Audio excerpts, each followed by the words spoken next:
You're listening to The Startup with Monique LeRae, only on LA Talk Radio. Hey, Los Angeles, this is The Startup with Monique LeRae. I'm Monique LeRae. We are inching towards our 6-year anniversary on this platform, and I'm really excited. We only have a couple more months, right? Let's see, it's June, July to August, September. Oh my gosh, 90 days or more or less. And I'm really enjoying the new music. Do you guys like the new music? I think it's fun. We need to change things up. I want to just start by saying a special shout out to all the people that kept everything peaceful. I know it's a hard time. It's kind of hard to just avoid what's happening. We're not a political show, but it affects everything we do here in Los Angeles and Laguna Beach and everywhere around Southern California. Thank you for your support. Thank you for people reaching out. And thank you for people seeing that we are a very large and diverse area. And, we are all working towards calm and peace. So thank you very much for your continued support in the Southern California, Los Angeles area, and for being overall peaceful. Want to also give you guys a highlight from an event I did over the weekend with Taylor Armstrong from the Real Housewives of Beverly Hills and Orange County. Shout out to Taylor. Happy birthday, Taylor. Lynn Curtin was the co-host. Jacqueline Larita from New Jersey was there. Oh, here's my mic. We need that. Also, I want to give a special thanks to some of the brands that were there. Skin Tech Studios, thank you so much for being there. I had a beautiful collagen treatment there. Scan the QR if you want to find out more from Skin Tech. Thank you so much from Designer X. This is an exclusive styling voucher that people got in those bags, so it was really nice. Aegis Formulas, the Calm Strip. Boy, do we need calm these days. Thank you so much. Michael Solberg Family Wines, Pinot Grigio for the summertime. Thank you so much. And of course, we had other brands that supported. Thank you so much for Flowers by the Sea in Laguna Beach for coming through with the beautiful arrangement last minute. And we had some other people that, contributed. I think Bahar came by with some gifts, but shout out to all the brands. And here's a brand that was there in person. Poetry by Von Chelle. And this is Yvonne. Yvonne, welcome to The Startup. Hi. Thanks for having me back. I know. Welcome back. You got to be at the event yesterday. How'd you like it? Oh my God, it was beautiful. Like Friday. Yes, that was yesterday. I know. Yeah, but it was beautiful. We were by the ocean. The sun was warm, and just all around good company. And I got to write, all those poems. Got to touch some hearts. Brought some tears, and I just did my thing. Doing your thing with your fabulous glasses and typewriter by the ocean. Mm-hmm. So Poetry by Von Chelle, she just got a rebranding. I'm really excited because she and I have been having some conversations about her branding. Mm-hmm. And we're going to announce something in August that she's doing that's really exciting. But right now, why don't we go full screen? Give a re-entry to your brand. Tell people what you do, how you started. Take about 5 minutes to do that for us, Yvonne. All right. So my name is Poetry Von Chelle. You can also call me Yvonne. I am a typewriter poet. So basically what I do is I write poetry on the spot, and I do it on a vintage typewriter. So it's actually right here next to me. This is just one of my typewriters that I have on hand. And yeah, I got started. I actually just started last year of July. I quickly set up a table. I went into my very first market pop-up, and I literally did not know how, I was going to be received, because typewriter poetry is such a niche art form. So doing it for people, eventually I realized, wait a minute, I think this is my life purpose. I actually love writing poetry for people and just having the words for people who don't have the words. And I got into it because I lost my job at the end of 2023, and the job market was just so competitive and hard to find a new job. So at some point last year, like this time last year, I was like, you know what, I'm going to start a business. Go out and meet people.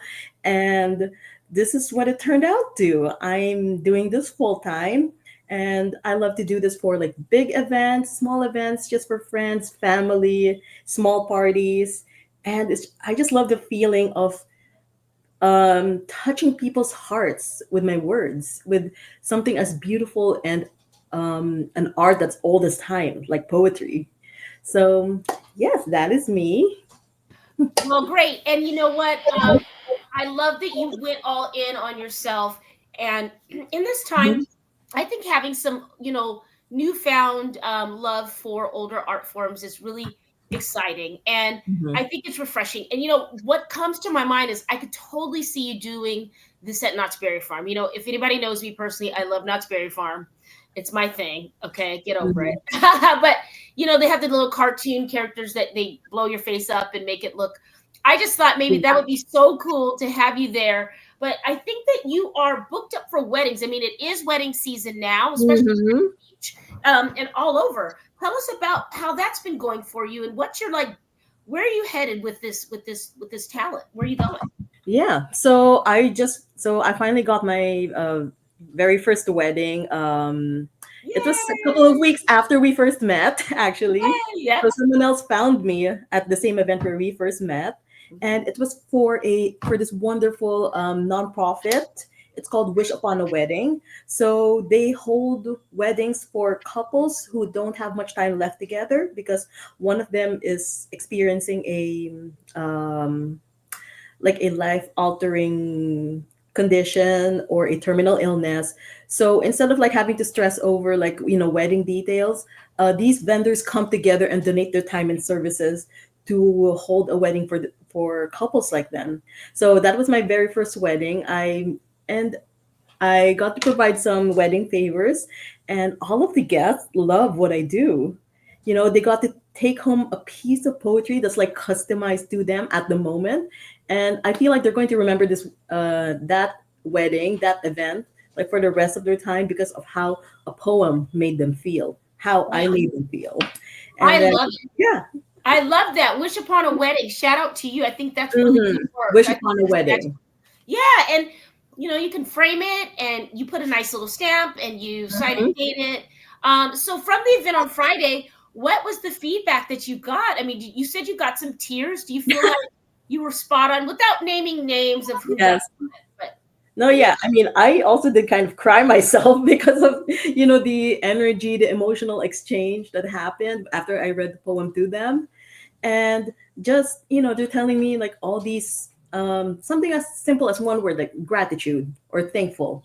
And then I ask them, what are you thankful for? And then they tell me. And then as my job as a poet, I got to expand, unfold. It's like I'm taking that one word and stretching it like taffy. I'm stretching the moment, the feeling, mhm.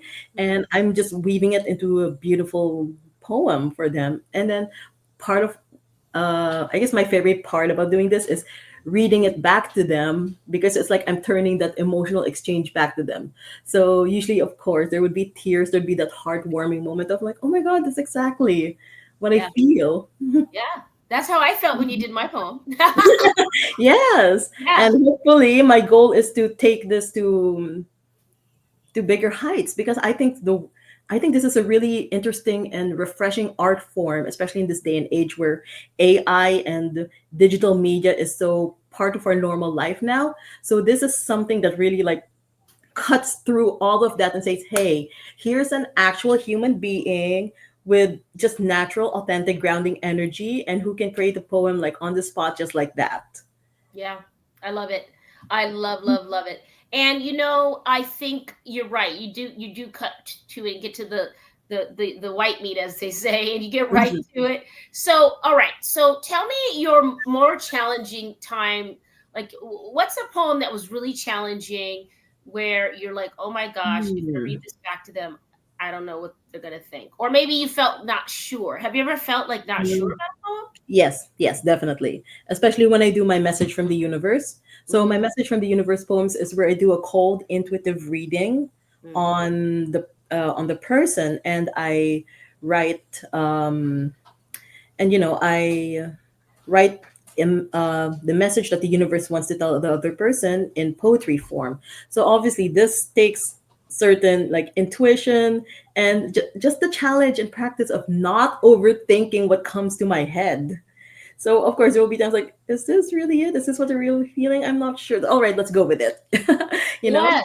And Yes. also another challenging poem, I guess, was writing a poem for someone who recently lost their dog, Oh, probably a month after I lost my own dog. oh That one wrecked me to no. write, Oh, because I'm pouring out my own personal grief onto this poem to help comfort someone else who also lost their beloved dog. yeah. So I really went there emotionally. Like I was like taking breaks because I was just sobbing.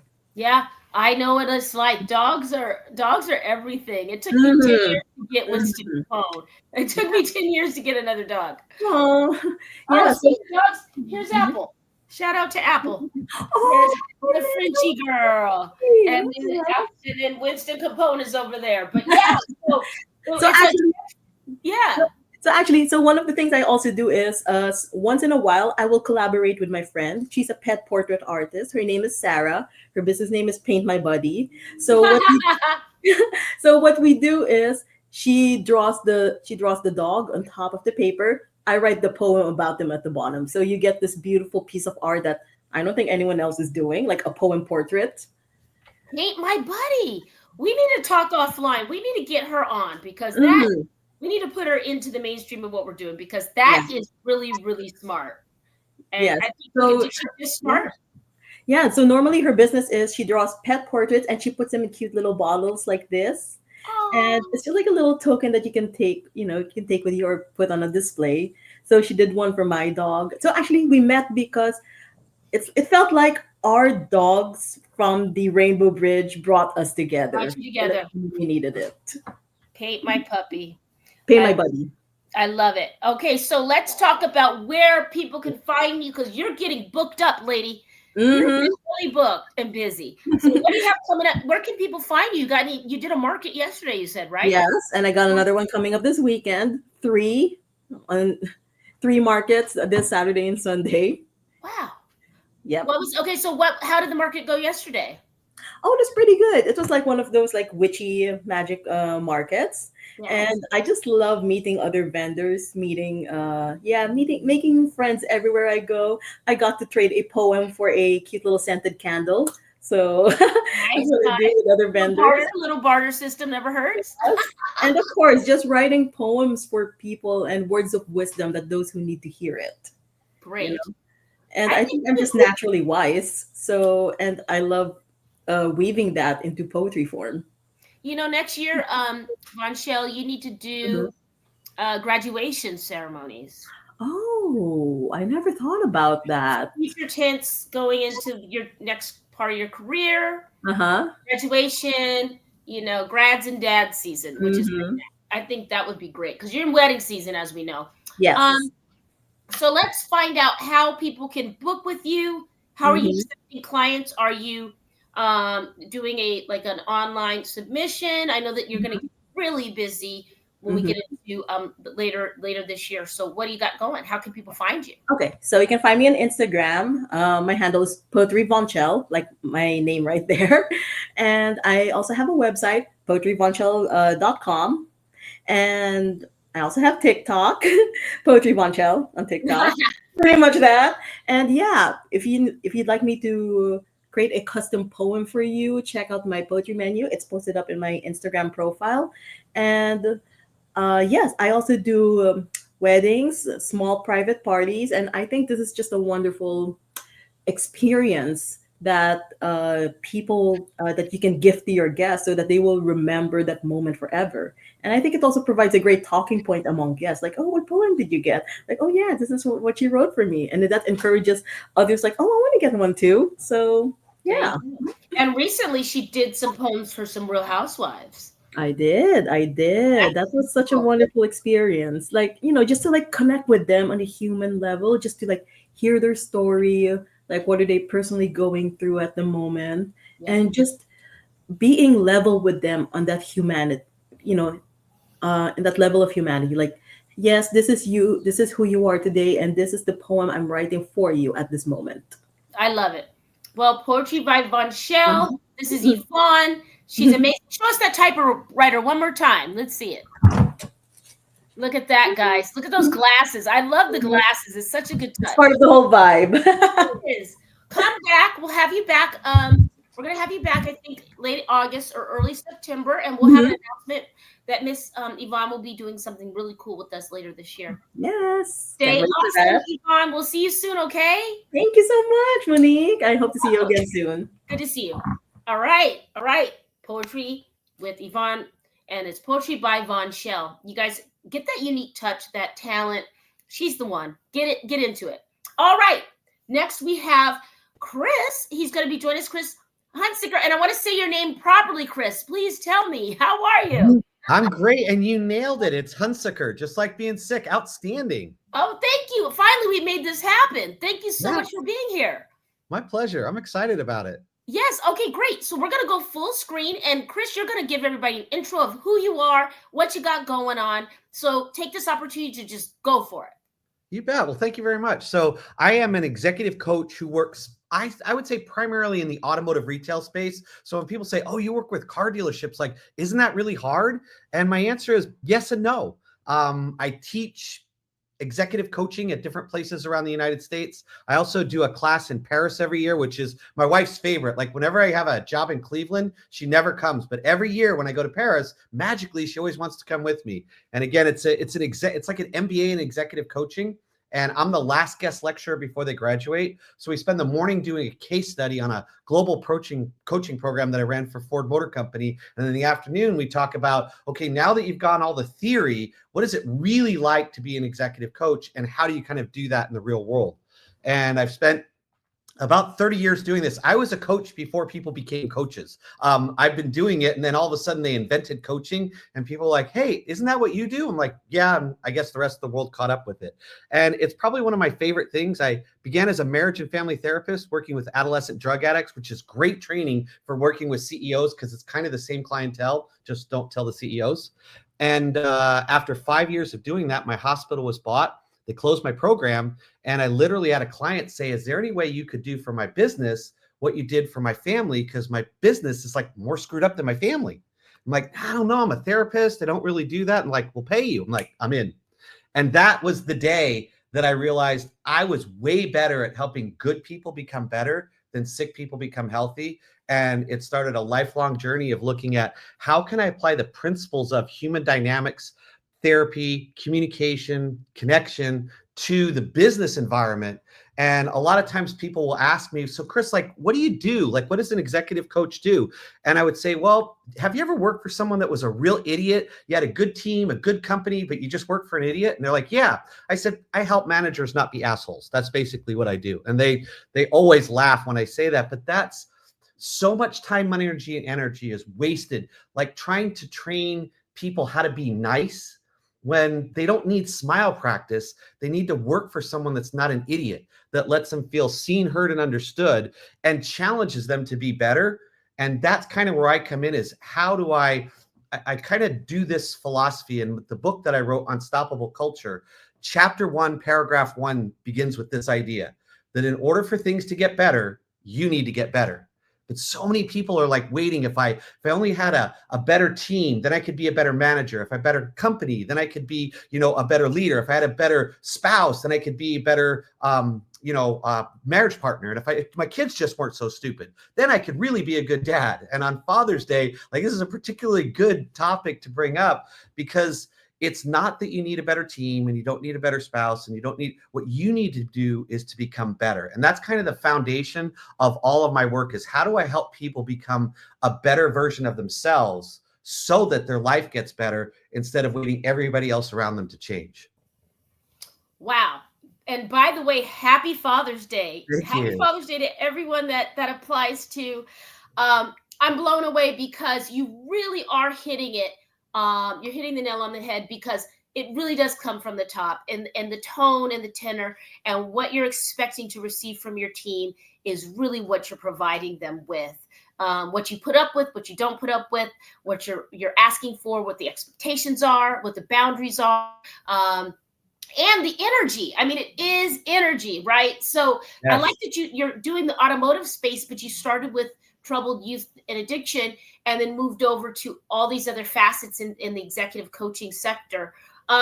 So well done in creating that genre. I helped create the reality TV genre, so I know what it's like to be one of the first to do something. But Yes. yeah, I mean, I can't take credit for what's happening now, but I'm vintage. But what can we do? But I really think this is an important piece. Speak to me about your book. Give us the title again.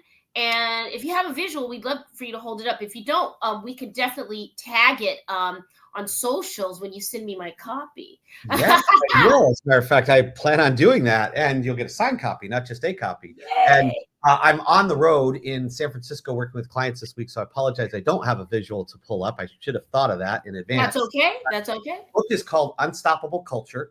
Great. And the little subtitle is an exact system to build a relentless, results-focused, high-performance team. And that's kind of what everybody's looking for. But here's kind of the challenge that I find. And you've met many people who are readers, right? They're just almost semi-addicted to self-help or to business books, and they read one every week. And the challenge that I found is a lot of people who go to a workshop, read a book, receive training, what they really do is they become educated blamers and not someone who's actually growing. Whoa. Let's take a moment and take that in, everybody.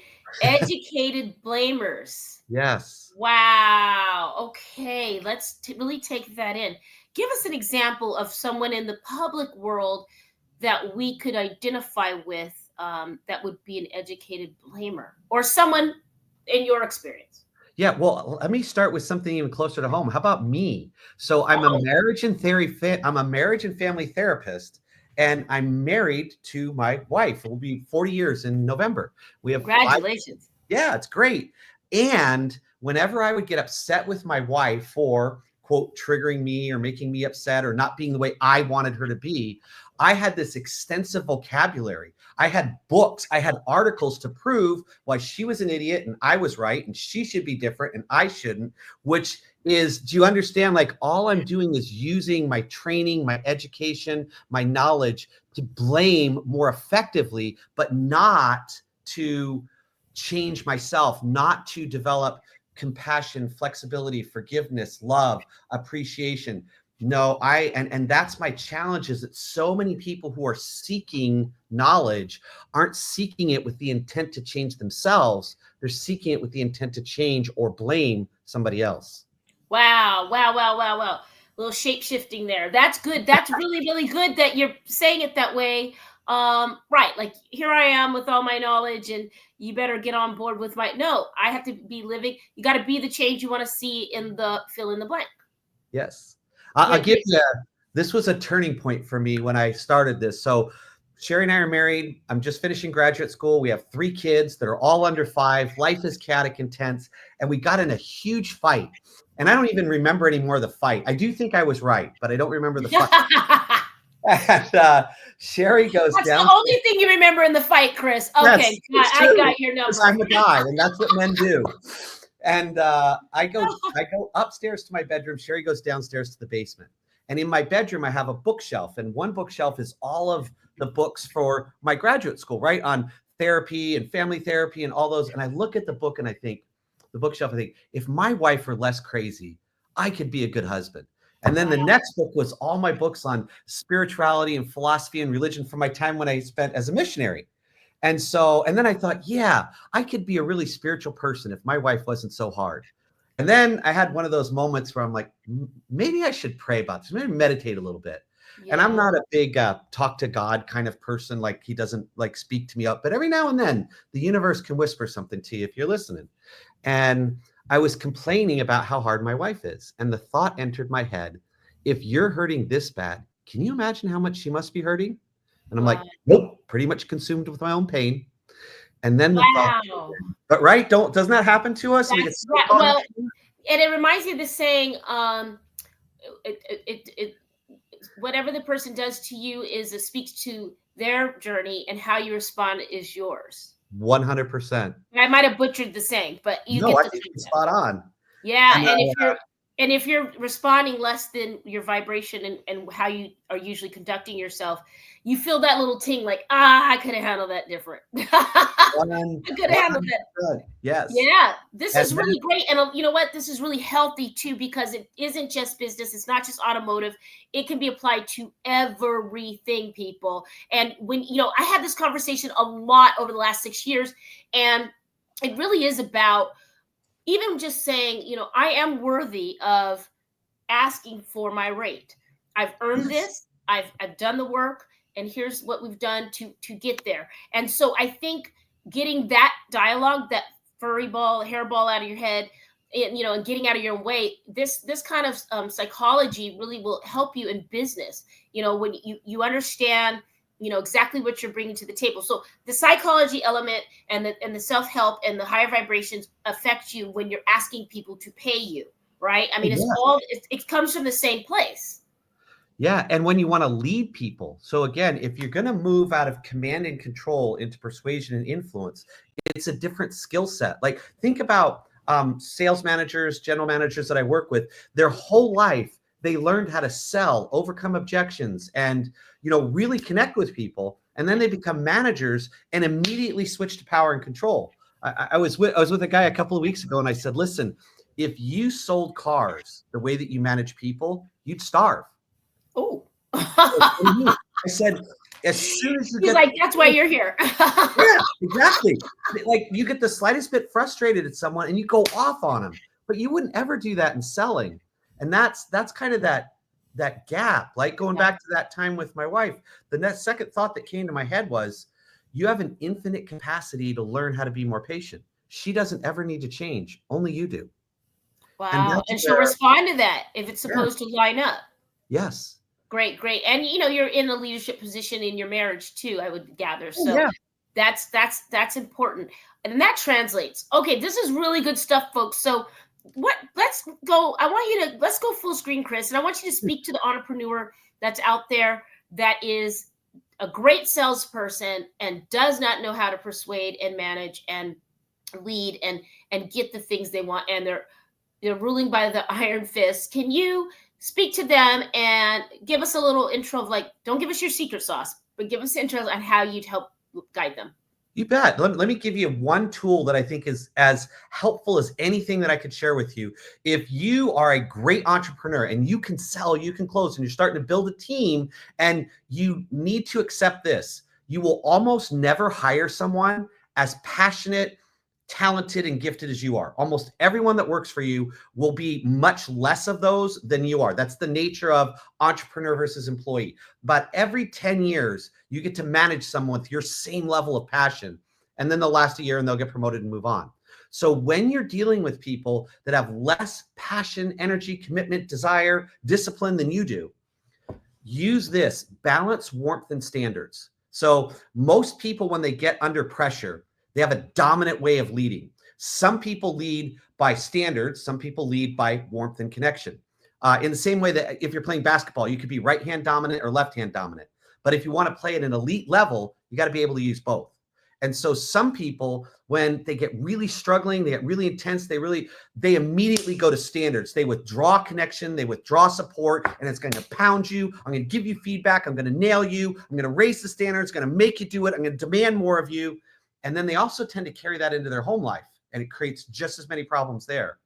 Whereas other people, they, under pressure, when things get hard, they abandon all the standards. They lower all the standards. It's like, let's make sure everybody's okay. We'll all get together and complain. And now we're going to go bankrupt, not do anything, but we're going to feel good about it while we're having a beer.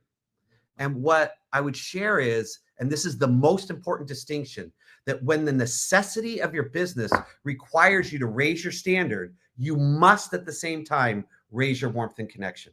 It's when those two get out of balance that you lose people, you lose connection, and most importantly, you lose the people to influence them. Your job as a manager, right, as a leader, is to constantly invite people into a series of behaviors that lie just outside of their comfort zone, but are in their self-serving interest and the interest of the company. And that's what you're doing as a leader and manager. I'm constantly persuading and influencing you to live just outside your comfort zone, but in a set of behaviors that will bless your life and that of the business. And you can only maintain that when your warmth and standards stay equal. Wow, wow, wow, wow. You guys, this is a first exclusive. We Chris is spilling the tea on a Sunday, guys. He's spilling all the tea. Well done, well said. And I'm thinking back on current situations where I'm like, yeah, okay. And it was automatic to give some warmth there. Because I always reflect, okay, how would I want to be treated in this situation? How would I want to be treated in this situation? And then that's the lever that pulls me in. And then also taking a beat and not always answering that email that might frustrate the hell out of you. Right. While you're like, right. So you go take a walk and then have a glass of wine. Shout out to Michael Solberg. No. Yes. And or do whatever. But I really love the principles you just laid out. Guys, okay, Chris, where can we get your book, darling? Where can we get it? So it's on Amazon. That's probably the easiest place to get it. Unstoppable Culture. And last year it became a bestseller in 4 countries. So I was kind of excited. I never did that. Yeah. It's the first Congratulations. Yay. Yeah. We need some sound effects, Sam. Okay, what 4 countries, Chris? So I made it to #1 in Canada, #4 in England. I hit #1 in the US for about 6 weeks, but I mean, that's not a long time, but it was enough to do that. And Australia. I made it to #1 in Australia. All beautiful places. Yeah. I'm so excited for you. I'm going to talk with your people offline. I think we should get your book in the Emmys event in September, if that's something that you might be interested in. Yeah, that was lovely. Yeah, because a lot of people in my industry could sure use some of these principles. Well, enjoy your time in San Francisco. Get some good seafood if that's what you're into. Enjoy the pier, and we'll have you back. I can't wait. I know you're going to reach more countries. I just know you're going to keep going. Thank you. You guys, Chris Hunsicker and this Unstoppable Culture, get that book. And it sounds like it's good for all things in your life. Yes, I think no matter what you do, you would find it a useful, helpful way. And if they're interested, everybody has a niche they fill.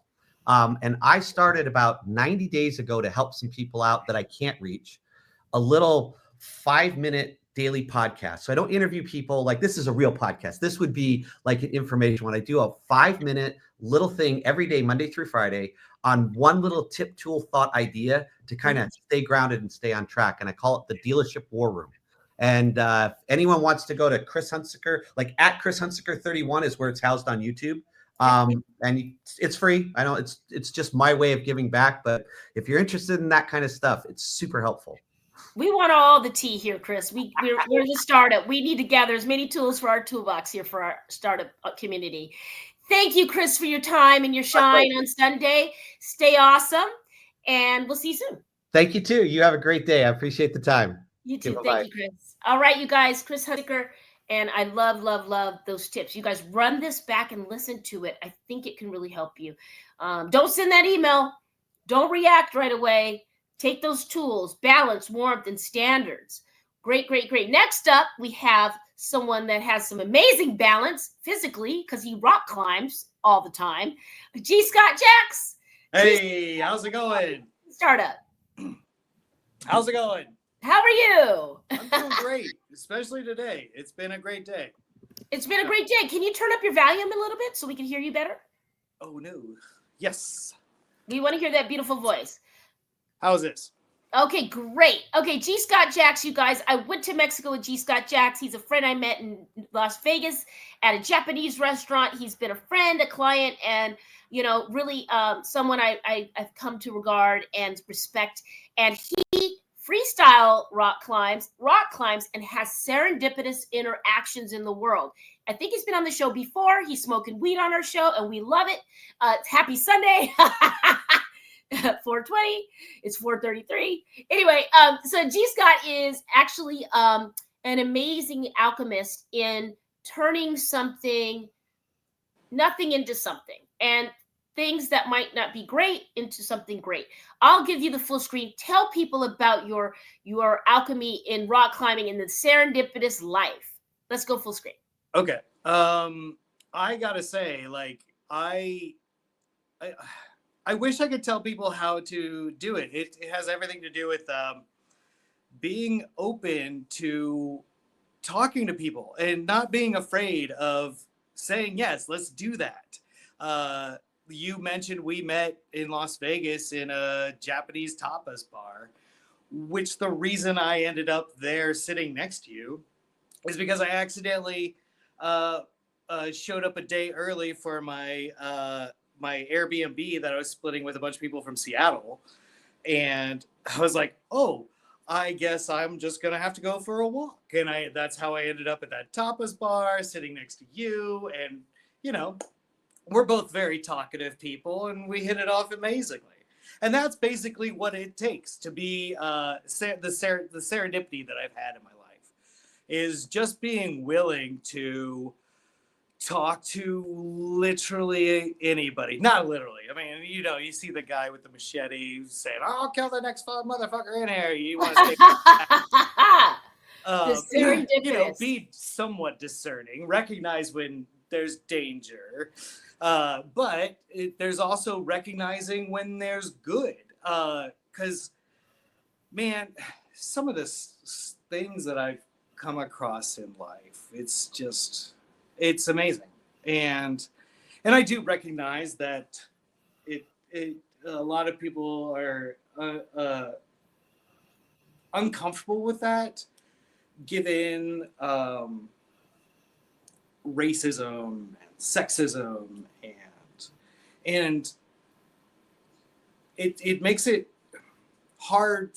Like, I get it. The things I've gotten away with in life, it's yeah. mostly because of my complexion. But I've met people who, in my travels, who are destroying that mentality.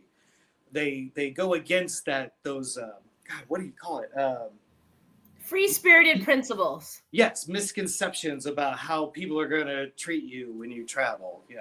Yeah. No, it's really a good share. And I think that you hit on something, restoring a little balance to just having that magic and being open to yes. You know, when it's safe and it makes sense, and it feels right for you, and you coming from a place of yes or hell yes or let's go has always been your tune.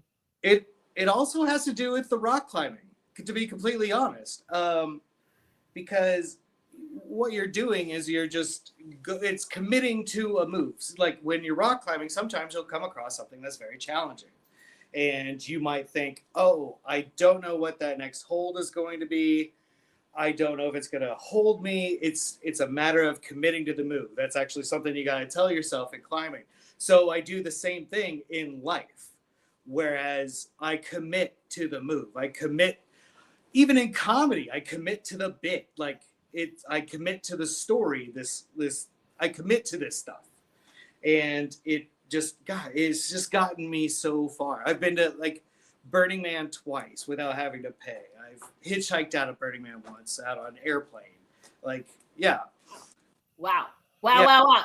So this is a little hippie vibe for some people. This is a different kind of startup. I really want to lean into your rock climbing and you making that a business, and taking used and sustainable my used climbing ropes. Yeah, and really thinking this as a brand, and freeing people, and showing people that it's not so scary, and you just were in a rock climbing competition. So walk us through how you started doing that. So I had already been to multiple countries it was my first climbing rope that I ever bought. So, and I had taken that thing all over the country. I know this actually sounds like a lot. It's actually amazing this rope lasted this long. I don't fall. It sounds really braggadocious, but it's like I don't fall. It's a fear. Knock on wood. Yeah. That's what has made me so good at climbing. I am so afraid to fall that I come up with this burst of energy that allows me to stay where I'm at. Anyway, beside the point. This rope that I had, the first rope I had, it came to the time I had to retire it. It had aged out. It had taken so many specific types of falls. It was visibly fraying on the outside. But I didn't want to throw this thing away. I had taken this thing I had climbed on this rope in Cuba and in Thailand. Wow. And so, yeah, I didn't want to throw this rope away. So I weaved it into a rug. And that just kind of like solidified my abilities to recognize. I mean, I already was a cabinet maker, welder, You've got a lot of skills, everybody. I do. I make furniture. I make all kinds of things. In fact, I'm trying to make. I have plans to make basically a sort of outdoor chair out of some steel. I'm going to weld together, and I'm going to use some of the retired rope that I have, and weave the seat and back to it. That's going to be cool. That's going to be. I think that might be your money piece right there. Yeah, these are things that I have so many ideas constantly. It makes it really hard to get things done, to be completely honest. Creative minds think alike. Yeah. This is great. So it's really great to see that you didn't want to part with something, and that's really an important point for a lot of creatives out there, for entrepreneurs. Like, if you did something for so long that was great, find a repurpose for it. Even if it means, your experience and you're putting it in a book or a blog, that knowledge, that wisdom, that wear and tear, so to speak, pun intended, on the rope, could really help someone avoid wear and tear for them, or help them deal with their wear and tear, right? So, one of the things that is really like, one of the things that I've been told multiple times is how often people will get lost, like following the pattern of the rug. I don't suggest they're easy to clean, but I don't suggest putting them in front of the toilet. It's just not anyway. they're outdoor. No. Like, you can use them rug, right? In fact, the cats she's gone. The cats, and dogs, they just love laying on them, and I make the dog leashes. So I'm open to like doing commission pieces. Like, if you're a climber and you have a rope you want to not throw away, but you need to retire, it has a lot of memories in it, I can like take a slice of it off and turn it into a dog leash, and then make the rug that will kind of become the dog's like rug. It's great. It's like, it is great. Let's see a sample. Show us one of your rugs. He's got them all over the house, everybody. And they are all over the house. Which reminds me, I definitely have to order my dog leash. I don't know why I haven't gotten one yet for Winston. Come on. Be right back. Okay, he's going to grab that, guys. And while we're waiting for G. Scott to give us this amazing rug, thank you so much for our supporters and sponsors, Sorgo Squad, Michael Solberg Family Wines, Aegis, and everybody that tunes in is a supporter as well. So thank you so much for keeping us on the air. I apologize. I just did a booth. I haven't unpacked yet. I apologize. That's okay. You're in demand. G. Scott Jack is the man in demand. Yeah. So G. Scott and I have sell a couple pieces, and I apologize for not having them all. That's okay. Where can people reach you? I know we're revamping some things. Where can people reach you if they want to order a rug or dog leash? Summits Past is my name. It's on. I have website, summitspast.com. Summits Past at Instagram and Facebook. So yeah. Oh, and I'm starting my own YouTube channel. Almost forgot. It's new. That's right. We just launched the YouTube. Tell us about it. So I wanted to showcase, of course, my work, the process of doing that work. And also, one of the things that I get a lot in my climbing is I get a lot of compliments about my style, how I look on the rock, how easy I make it look. The number one comment I get is I look like I'm dancing up the wall. So I'm starting to record my climbing, especially if there's like a route that I just absolutely love and I'm just like throwing myself up it. I will record those and start putting those on there. I'm still working on how I'm gonna present myself, but I will also be telling my stories. I think you said that you were going to potentially interview me for some storytelling time or something along those lines.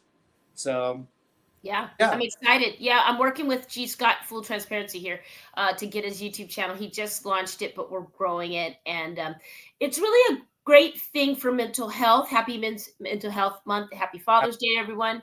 And yes. it's a really great place to focus and meditate. And I actually had the pleasure of seeing him freestyle on a rock in Cabo. We had to take a boat, a train, a ferry to sing some pigeons. I mean, we Little had hitchhiking. planes and trains, hitchhiking and automobiles. Yes. But I saw him freestyle with no shoes on, no climbing gloves, no rope, no net, just climbing a mountain in Cabo. And I was looking at, There was sand. It was okay. I mean, I remember telling you, don't go too high because it'll Yeah. take another boat and a ferry to get a paramedic over here. And I don't know how much help I mean, I know CPR, but I don't know how much help I would That's need. all I need. Okay. Was a willful participant to help there. But Yeah. you didn't need it. Here he is in one piece. So you just did a competition. Give us the update on that. What's going on with that? There's still so it's a 4-day competition, but it takes place over the whole summer. So I just did the first day, which was ropes and auto belay and lead climbing. Those of you who are into climbing will know what that means. And then next Friday is the next day of the comp, and it's bouldering, and it'll be it's actually going to be in the bouldering gym that I built. That's gonna be cool. So you'll have upper hand, pun intended again. Yeah, You built it. Because you built it. We'll hope. And then there's another one a couple weeks later in July, and then another one a couple weeks later in August. So we'll see how that goes. I'm feeling pretty confident. I did a lot of the really hard stuff on my first attempt. So, and that's actually how I started getting people like interested in like climbing with me or just watching me climb. And it's really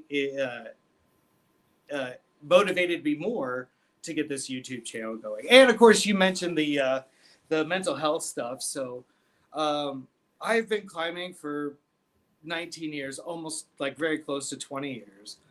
Wow. And I stopped there for a little bit because I kind of... you had a moment. Yeah, I got really depressed. So we all have moments. Getting back into rock climbing has been kind of like the measure of where I'm at with my mental health, and I'll say therapy, psychiatry, if you're feeling like nothing's working, yeah, and just I have so much to say on that. I don't feel like I have enough time. Well, we can definitely revisit it, but you're walking, breathing. Yeah, you're a walking, breathing ray of sunshine because you've applied those things and you took something on your own behalf and you implemented elements outside and all the other elements you just mentioned and more. And we're really grateful to have you on and be an inspiration to, to really go for it. And sometimes a little medicinal marijuana does not hurt. Absolutely not. It comes from the ground. Yeah, right. It's way better than what I used to do. And maybe someday I'll get into that on my YouTube channel.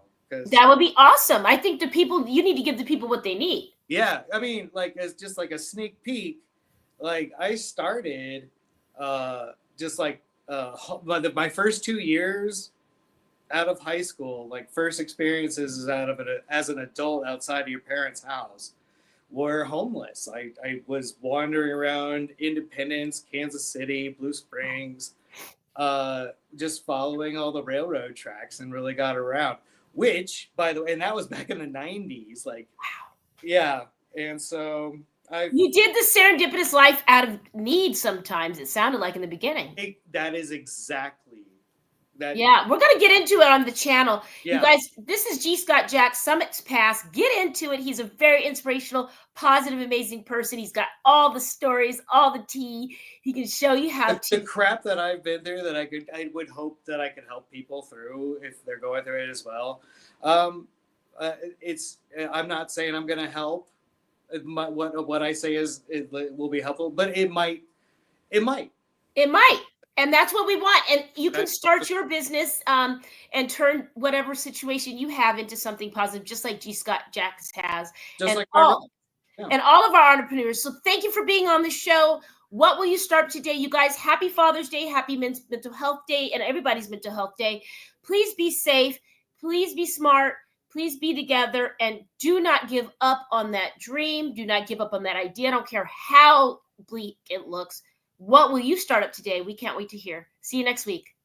Bye.